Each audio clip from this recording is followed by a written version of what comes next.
समय मनु जी महाराज ने केवल एक उपदेश किया है। देखो पुत्री के लिए क्या उपदेश, अद्भुत अद्भुत उपदेश है।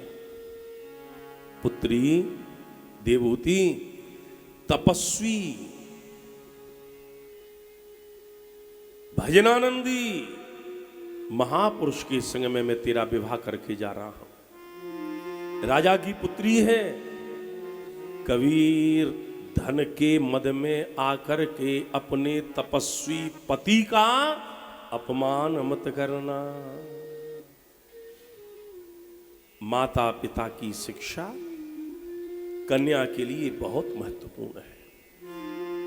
एक बात ध्यान रख लेनी चाहिए, श्री मंजरी चैनल के माध्यम से जो देख रहे हैं वो कृपया एक बात का ध्यान दे लें। अपनी पुत्री के लिए कभी भी इस तरह से प्रोत्साहित मत करना। घर में कोई बात हो गई, बोले तू भी ऐसे बोल देती, कभी नहीं करना, कभी नहीं। बेटा अपने कुल का ध्यान रखना। मैं सामान्य की बात क्या कहूं, मैं अलौकिक की चर्चा कर रहा हूं। जानकी जी अलौकिक हैं, राम जी अलौकिक हैं, जनक सुनैना लौकिक नहीं है, अलौकिक हैं। लेकिन धन्य है, मस्तक पर हाथ फेर कर जिस समय विदाई हो रही है जानकी की, क्या उपदेश दे रहे हैं। और प्यारे प्रभु प्रेमियों एक बात ध्यान रख लीजिएगा, लड़की का जब विवाह होने के बाद में विदाई के समय उसके माता पिता उसके पर्स में खजाना कुछ रख देते हैं, जाएगी लेकर जा, खाली मत जाना। अच्छी बात है, लेकिन कन्या के लिए ये मानस की चौपाई भी लिख करके डाल देना और कहना बेटी इसको एक बार तू रोजाना पढ़ लेना, तेरा जीवन और तेरा गृहस्थ दिव्य हो जाएगा। कौन सी अर्धाली है, कृपया ध्यान दीजिएगा, सुनिएगा, लिख लीजिएगा इसे। और जब आपकी अपनी बेटी की विदाई हो या किसी इष्ट मित्र के यहां पर बेटी की विदाई हो रही हो, तो और कुछ भेंट में देना या न देना, लेकिन बाबा तुलसीदास जी की रामचरितमानस का ये प्रसाद उसे भेंट में अवश्य दे देना, जीवन में काम आएगा। और ध्यान दे लीजिएगा, सासु ससुर गुरु सेवा करे हो, पति रोक लखी आयसो अनुसरे। सास ससुर गुरु सेवा करे हूँ, पति रोक लख आयसो अनुसरे हूँ। पति रोक लखी आयसो अनुसरे हूँ।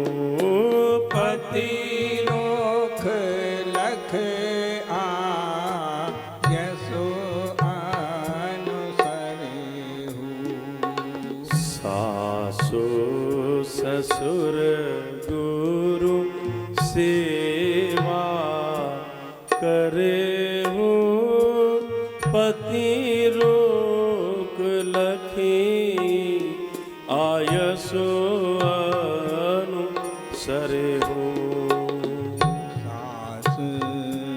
लिख करके दे देना उससे, लड़की का जीवन धन्य हो जाएगा, करे हो, उसका रस दिव्य हो जाएगा। लख आयसो अनुसरे हो। प्यारे प्रभु प्रेमियों एक बात ध्यान रख लेना, जीवन में एक मनोभाव आपके लिए बोल रहा हूं मैं। जीवन में अनुमान गलत हो सकता है, पर अनुभव कभी गलत नहीं हो सकता। हमारा अनुमान आपके संबंध में कुछ है, हो सकता है गलत हो, लेकिन संतों के जीवन का अनुभव है वो कभी गलत नहीं होता। श्री तुलसी बाबा क्या कहते हैं, बेटी सबसे पहले जब तू जा रही है तो गृहस्थ में एक बात का ध्यान रख लेना, क्या सास की सेवा करना। केवल ये नहीं कहा कि सास को अपने वश में करना ना, ये समझने की बात है। तुलसीदास जी के जो अर्धाली है वो केवल तुकबंदी नहीं है, वो जीवन के सफलता के मंत्र है। बेटी जा रही है ससुराल में, अपनी सास को सेवा के द्वारा अनुकूलता हो सास। और ध्यान दे लेना, यदि सास अनुकूल है तो आधी समस्या तो वैसे ही खत्म।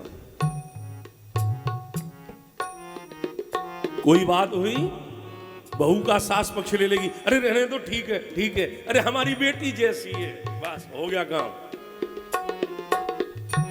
घर के अंदर यदि शांति चाहती है तो सास अनुकूल हो।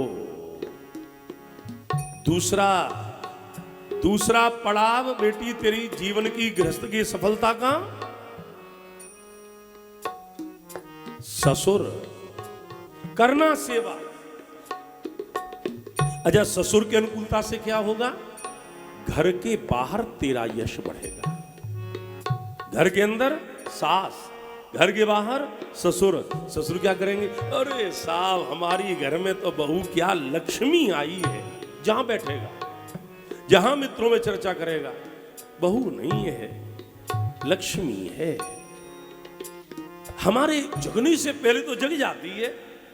और तो और क्या कहें, और मैं न बोलूं तब भी चाय, गर्म पानी सब। अब ध्यान देना, मैं आपके लिए इसलिए विश्लेषण कर रहा हूं कि कदाचित ये व्यासपीठ से निकला हुआ प्रसाद किसी कन्या के जीवन को हीरा बना देंगे। सास ससुर, घर के भीतर, घर के बाहर। और ध्यान दे लेना, तुलसी बाबा का ये जो ग्रंथ है ना, ये कोई केवल ऐसा नहीं है कि अभी आपके लिए काम दे रहा है। हाँ, भारतीय जीवन बीमा निगम का एक स्लोगन है, क्या? जीवन के साथ भी, जीवन के बाद भी। अब देखिए, कन्या के लिए अगला पड़ाव, सास ससुर गुरु। बेटी, यदि गुरु अनुकूल है, तुम्हारे कुल गुरु प्रसन्न रहे, उसे होगा क्या? जीवन के साथ भी और उनकी कृपा द्वारा प्रदत्त मंत्र जीवन के बाद भी। क्या क्या चीज आई? सास, ससुर और गुरु, ये तीन चीज। प्यारे प्रभु प्रेमियों, कमाल कर दिया तुलसी बाबा ने। एक अर्धाली में, आधे में तो तीनों को व्याख्या कर दी। और अब अगला बहुत समझिएगा, सास ससुर गुरु सेवा करे, पति रूख लखी आयसो सरेऊ। सास ससुर गुरु सेवा करे हो, पति रोक लख आयसो अनुसरे हो। बेटी, अगली शिक्षा मां की ये संभाल करके लेकर जाना, क्या? पति का रुख देख करके अपनी बात रखना और पति का रुख देख करके उनकी आज्ञा का अनुसरण करना, दोनों चीजें।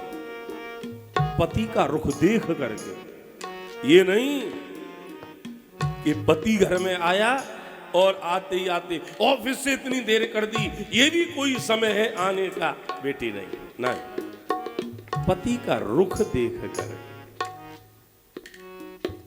और बड़े महाराज जी तो एक बात और कहते थे, क्या?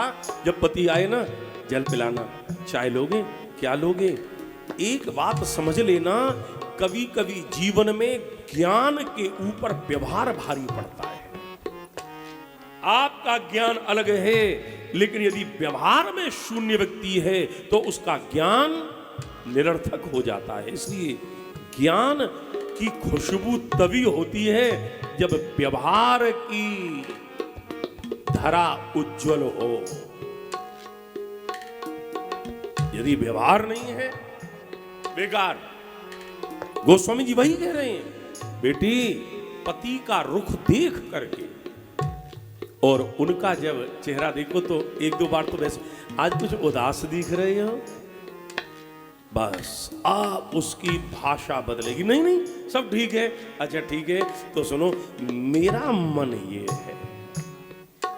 और यदि बात मान ले ठीक, और यदि वो कहे नहीं आज नहीं कल फिर हम कहीं घूमने चल सकते हैं, अच्छा ठीक है कोई बात नहीं। बेटी यदि तेने गृहस्थ के ये 4 पाए हैं, सास ससुर गुरु और पति, पति का नाम सबसे बाद में लिया है, और नहीं तो आप व्यवहार देखें तुलसी का।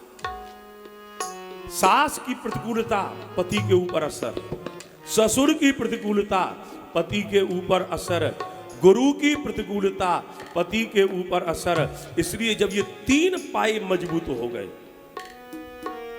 सास ससुर गुरु, बोले फिर पति की अनुकूलता में ज्यादा परिश्रम नहीं करना पड़ेगा। और नहीं तो पति क्या कहता है, एक तरफ पत्नी एक तरफ मां, मेरे बीच में चक्की में पिस रहा हूं। ध्यान दे लीजिएगा, गोस्वामी श्री तुलसीदास जी के गृहस्थ की धन्यता का यह अर्धाली, यह पथ का पाथेय है।